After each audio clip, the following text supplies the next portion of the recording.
போர் விதிகளை மீறிய அமெரிக்கா, ஈரானின் பள்ளி மீது தாக்குதல். மறைக்கப்படும் உண்மை, கொந்தளிக்கும் உலக நாடுகள். மத்திய கிழக்கு பிராந்தியமே இப்பொழுது போரின் பிடியில் சிக்கி தவிக்கிறது.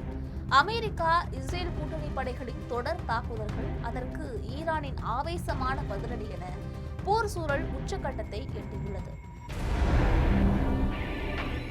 குறிப்பாக ஹார்முஸ் ஜலசந்தியை ஈரான் முடக்கியதன் விளைவாக சர்வதேச நாடுகள் கொடுமையான எரிபொருள் தட்டுப்பாடிலும் பொருளாதார நெருக்கடியிலும் சிக்கி தவிக்கிறது. இந்த இக்கட்டான சூழல்ல ஈரானில் நடந்த ஒரு கொடூரமான ஏவுகணை தாக்குதல் இப்பொழுது உலக நாடுகளிடையே பெரும் அதிர்வலைகளை ஏற்படுத்தியுள்ளது. அந்த தாக்குதல் என்ன, எப்போது நடந்தது, இதன் பின்னணியில் சொல்லப்படக்கூடிய தகவல்கள் குறித்து தற்பொழுது விரிவாக பார்க்கலாம்.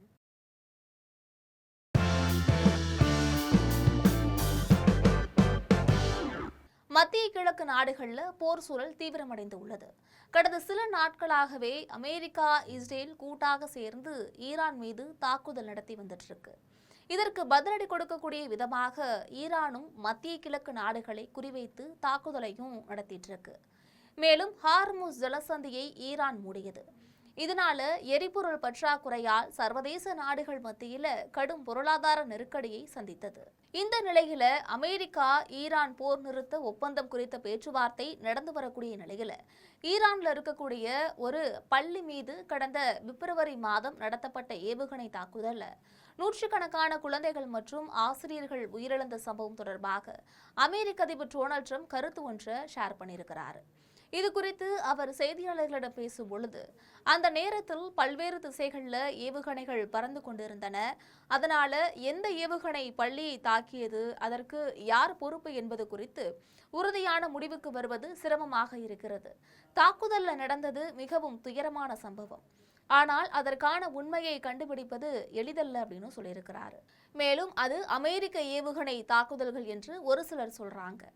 ஆனால் அதற்கான ஆதாரங்களை நான் இதுவரை பார்க்கவில்லை. அமெரிக்கா இந்த தாக்குதலுக்கு காரணம் என்று நம்புவதற்கு எந்த தகவலும் என்னிடம் இல்லை என்று கூறி மறுப்பு தெரிவிச்சிருக்காரு ட்ரம்ப். தொடர்ந்து பேசிய அவர், அமெரிக்கா மற்றும் இஸ்ரேல் இணைந்து ஈரானுக்கு எதிராக ராணுவ நடவடிக்கையை தொடங்கிய முதல் நாளிலேயே இந்த தாக்குதல் நடந்ததாக கூறப்படுது. ஈரான் அதிகாரிகள் வெளியிட்ட தகவலின்படி அந்த பள்ளி மீது விழுந்த ஏவுகணை தாக்குதல்ல 175க்கும் மேற்பட்ட மாணவிகள் மற்றும் ஆசிரியர்கள் உயிரிழந்திருக்காங்களாம். இந்த சம்பவம் தொடர்பாக ராய்ட்டர்ஸ் செய்தி நிறுவனம் மார்ச் மாதத்துல வெளியிட்ட தகவல்ல, அமெரிக்க ராணுவத்தின் ஆரம்பகட்ட உள்துறை விசாரணையில தாக்குதலுக்கு அமெரிக்க படைகளின் நடவடிக்கையே காரணமாக இருக்கலாம் என்ற சந்தேகம் எழுந்ததாக கூறப்பட்டது. இருப்பினும் அமெரிக்க பாதுகாப்புத்துறை இது குறித்து எந்த அதிகாரப்பூர்வ முடிவையும் வெளியிடல. விசாரணை தொடர்ந்து நடைபெற்று வருவதாக மட்டுமே தெரிவிக்கப்பட்டிருக்கு. மேலும் தாக்குதலுக்கு பழைய இலக்கு தகவல்கள் பயன்படுத்தப்பட்டிருக்கலாம் என்றும் தகவல்கள் வெளியாகிட்டிருக்கு. சர்வதேச மனிதாபிமான சட்டங்களின்படி திட்டமிட்டு ஒரு பள்ளியை தாக்குவது போர்க்குற்றமாக கருதப்படும். எனினும் பள்ளியை குறிவைத்து தாக்கும் நோக்கம் அமெரிக்காவுக்கு இல்லை என்று அந்நாட்டு அதிகாரிகள் விளக்கம் கொடுத்திருக்காங்க. இந்த சம்பவம் குறித்து ஐக்கிய நாடுகள் மனித உரிமைகள் அலுவலகமும் கடும் கவலையையும் தெரிவித்துள்ளது. மிகவும் பயங்கரமான சம்பவம் என அது கண்டனம் வெளியிடப்பட்டிருக்கு.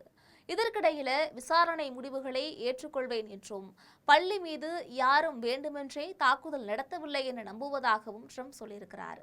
175க்கும் மேற்பட்ட பிஞ்சு குழந்தைகளின் உயிரிழப்பு வெறும் போர் செய்தியாக கடந்து போகக்கூடியது கிடையாது. பழைய இலக்கு தகவல்கள் என்ற பெயரில் நடந்திருக்கக்கூடிய இந்த தவறு போரின் கோர முகத்தை மீண்டும் ஒருமுறை உலகுக்கு உணர்த்தியுள்ளது. அமெரிக்கா தன்னுடைய தரப்பு நியாயத்தை முன்வைத்தாலும் சர்வதேச மனித உரிமை அமைப்புகள் இந்த சம்பவத்தின் பின்னணியில் இருக்கக்கூடிய உண்மையை வெளிக்கொண்டு வர அழுத்தம் கொடுத்து வருகிறது.